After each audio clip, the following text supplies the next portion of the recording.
Hi, I'm Harita. I'll be explaining algorithm 2. For our problem, initially we check the condition whether n is divisible by p or not. Once n is divisible by p, we start the timer and we generate the random real values between -1 and 1 into the matrices A and B. Now we got random values in both the matrices A and B. We store the A matrix as a row matrix and B as a column matrix in a single dimensional array. So we have row matrices and column matrices. The row matrices of A and column matrices of B are distributed across P processes equally, so that each process will have its own set of rows from A and set of columns from B. As we have a set of rows from A and set of columns from B, we compute the product of row and column matrices and stored in each process, and we store the computed product in the local array C. After each computation, we send the set of rows in each process to the process on its right and receive the set of rows from the process on its left. We repeat the previous two steps for p minus 1 times. After multiplication is computed for p minus 1 times, each process will have a set of columns of C. We gather all elements of local array C into a global array C.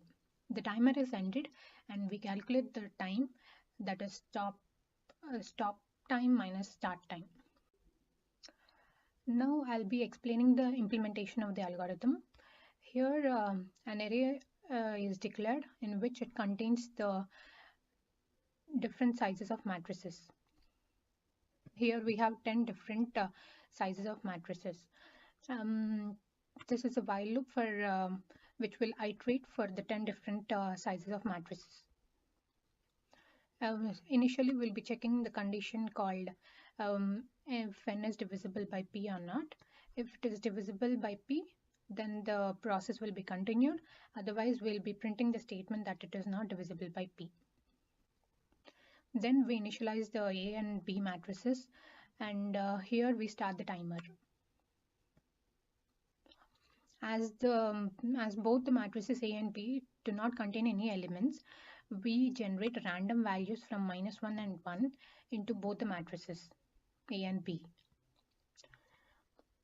Once the random values are generated into the matrices A and B, we store the A matrix as a row matrix and B as a column matrix in a single dimensional array.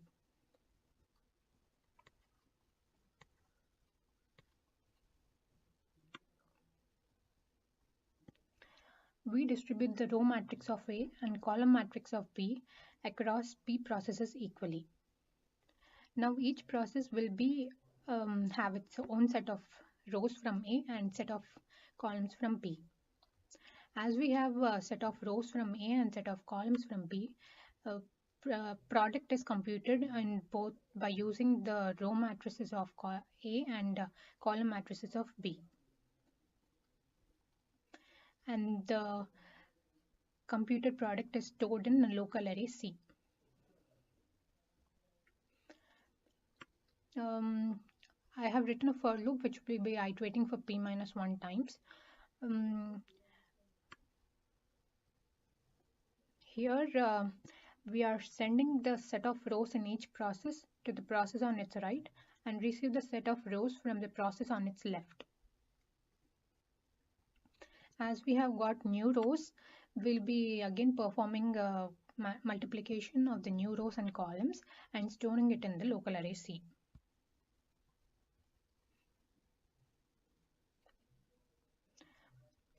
After multiplication is performed for p minus 1 times, each process will have its own set of columns of C.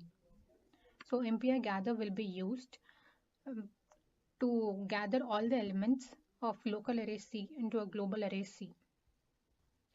The timer is ended here and the execution time is calculated. Stop minus start, and after this is completed, then again it starts for the next array size.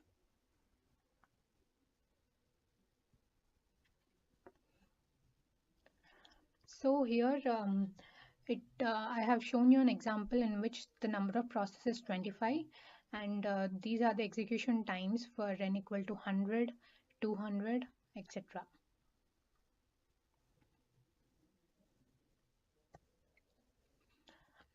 This is the execution time for all the processes on different matrices sizes. Here you can see some of the sorry.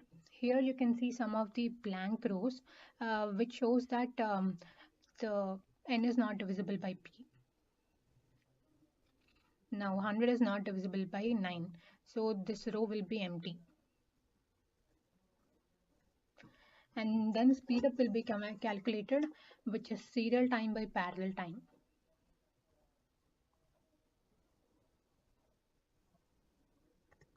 And efficiency is also calculated by, which is speed up by number of processes.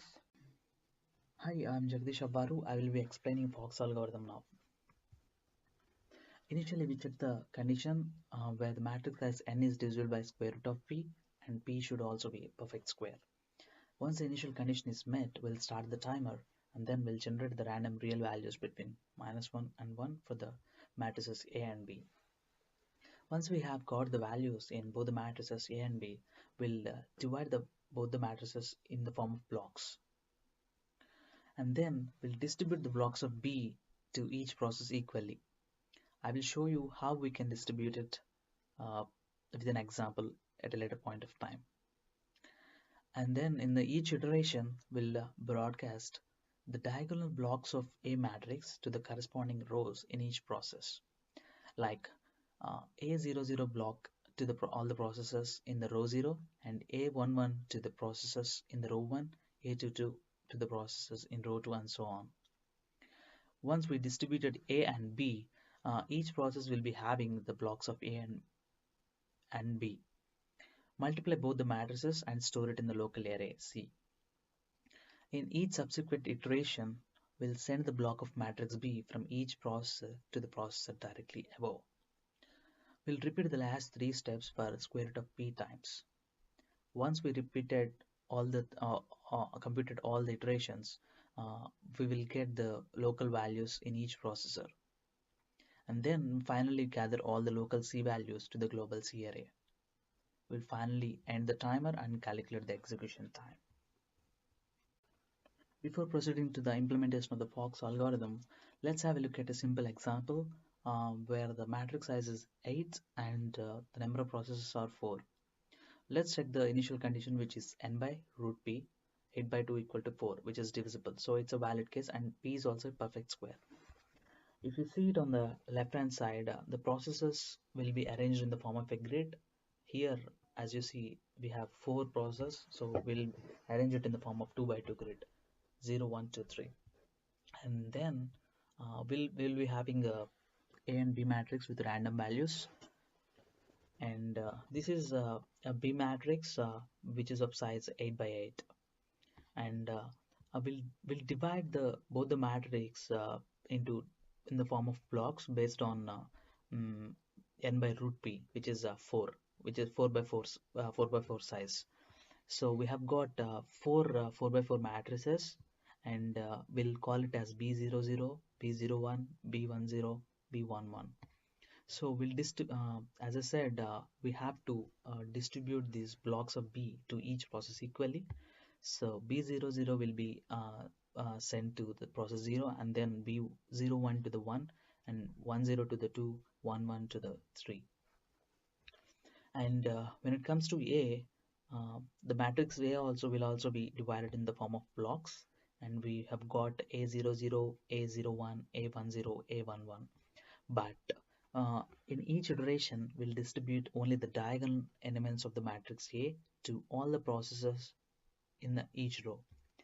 As you see here, the first A00 will be broadcasted to all the processors in the first row, which is we are sending A00 to the A01, and if there are any like A02, A03, A04, so on, we'll distribute the same A00 matrix to all the other processor in the first row.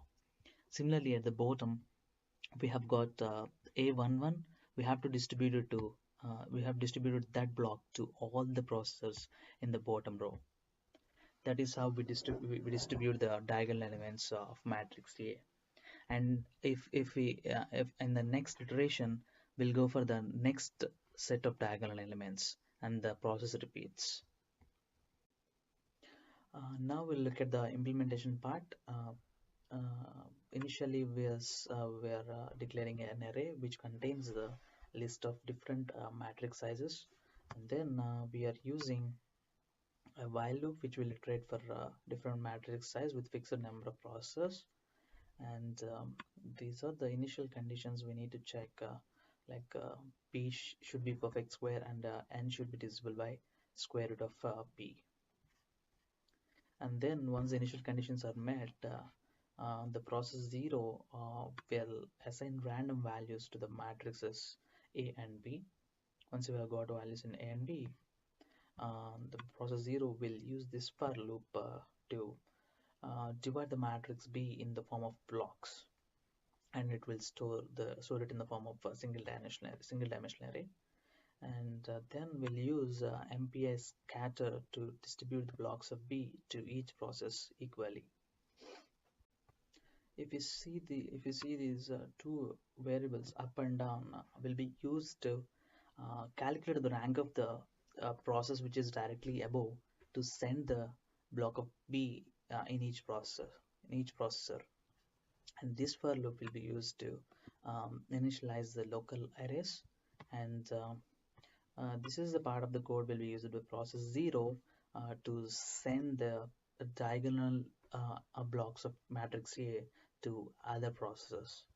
So this for loop will iterate for root p times, and this is the for loop which actually converts the matrix A into the form of blocks and send the respective block to the respective process equally.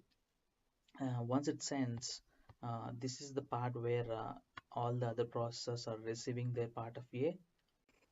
Once they receive the local block of A and block of B, process 0 will compute the multiplication of both the blocks, and here all the other process will be computing the multiplication on the local A and local B. Once the computation is performed, in each subsequent iteration, as I said, we should send the local block of matrix B to the processor directly above. So we'll be using send receive replace to send the local B block to the processor directly above. And this process will continue up for about root p times.